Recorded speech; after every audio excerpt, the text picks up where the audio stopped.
Bonjour tout le monde. L'expérience d'aujourd'hui consiste à faire une réaction entre le fer en poudre et le soufre en poudre.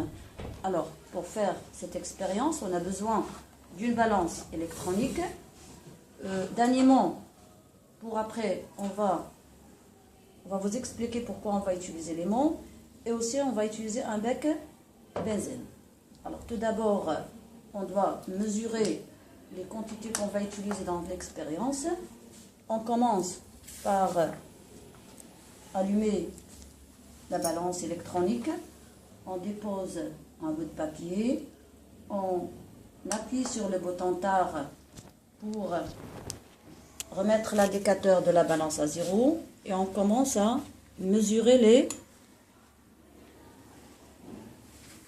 les 4 grammes de soufre. Alors on commence par une toute petite quantité, puis après on rajoute tout doucement pour avoir une bonne mesure. Voilà.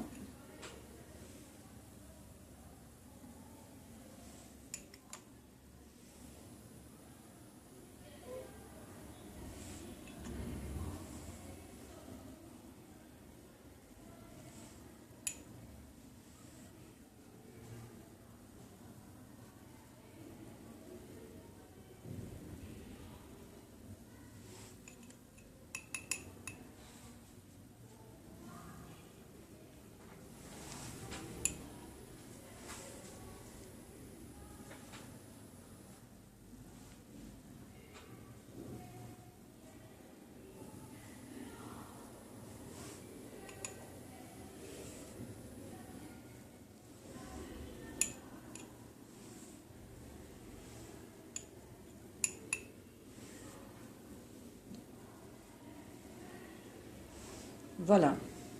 Alors on a mesuré 4 grammes de soufre. Alors pour après, on laisse à côté cette quantité de soufre. On va refaire la même chose pour la mesure du fer en poudre. Alors pour ce fait, on va utiliser l'aimant juste pour montrer que cette poudre contient vraiment du fer. Alors voilà. Alors, comme vous voyez, l'aimant a pu attirer les atomes de fer qui sont dans cette poudre de fer. Voilà, on va l'utiliser au début pour faire la mesure. On va mesurer 7 grammes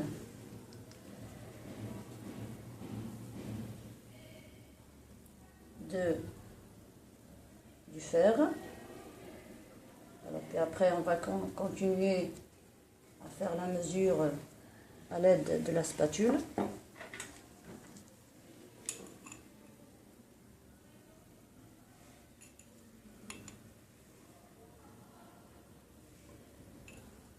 Voilà.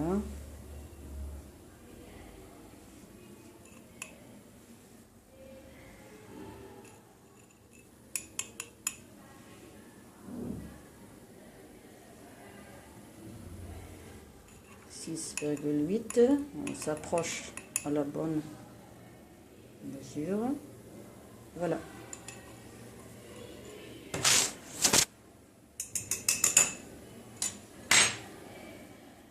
Alors maintenant, ce qu'on va faire, c'est qu'on va mélanger les deux réactifs, de la réaction. Alors déjà pour définir la réaction. Alors c'est une transformation au cours de laquelle les deux réactifs doivent réagir ensemble pour nous donner un produit. Alors le produit, on va le découvrir pour après. Alors voilà, on va mélanger les deux poudres, ça veut dire le fer et le soufre.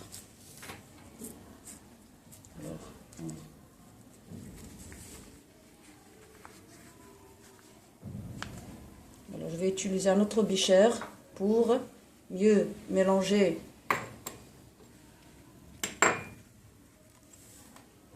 alors on va faire doucement pour ne pas perdre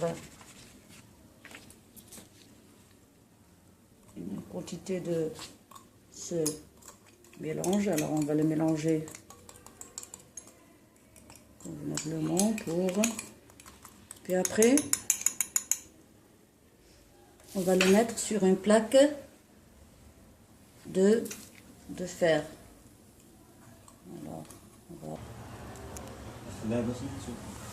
Alors, comme vous voyez, on a bien mélangé les atomes de fer et de soufre.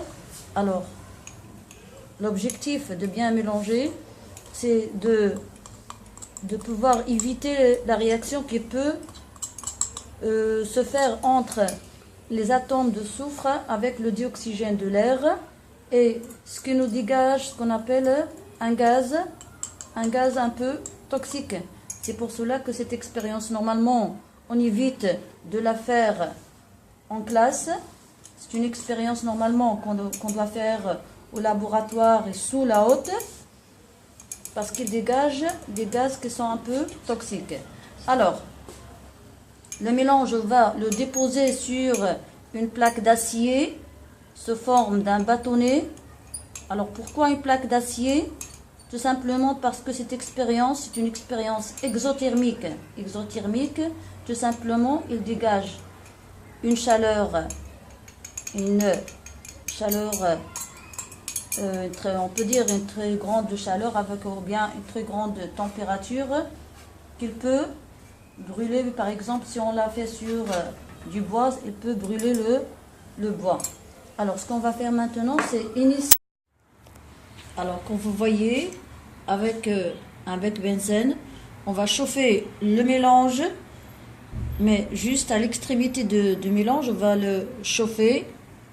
Puis après, on va laisser l'expérience se compléter toute seule. Voilà.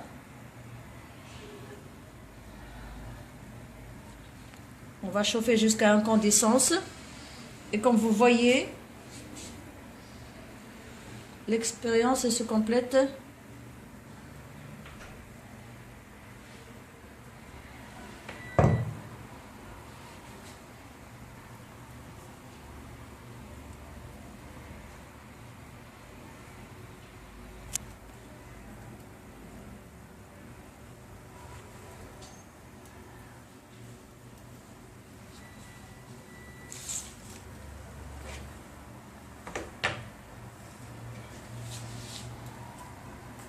Vous voyez des étincelles qui se forment.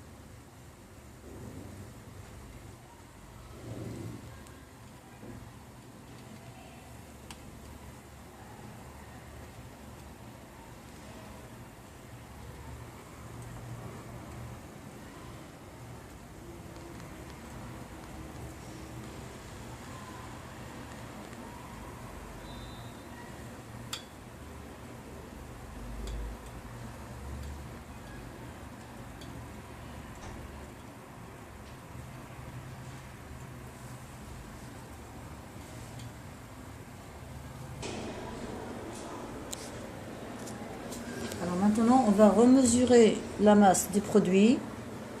On va le déposer sur une balance électronique.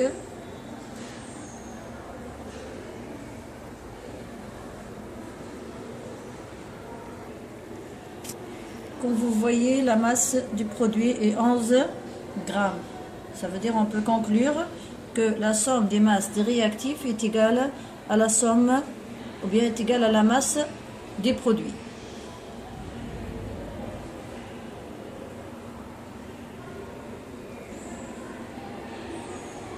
Alors le but de cette expérience, c'est de vérifier la première loi de Lavoisier.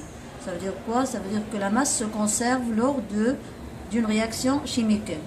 La somme des masses des la somme des masses des réactifs est égale à la somme des masses des produits. Dans cette expérience, on n'a qu'un seul produit, mais pour d'autres réactions, on va retrouver plusieurs produits. Alors on va vérifier avec l'aimant, est-ce que le produit contient encore du fer. Comme vous voyez, il n'est pas attiré par l'aimant.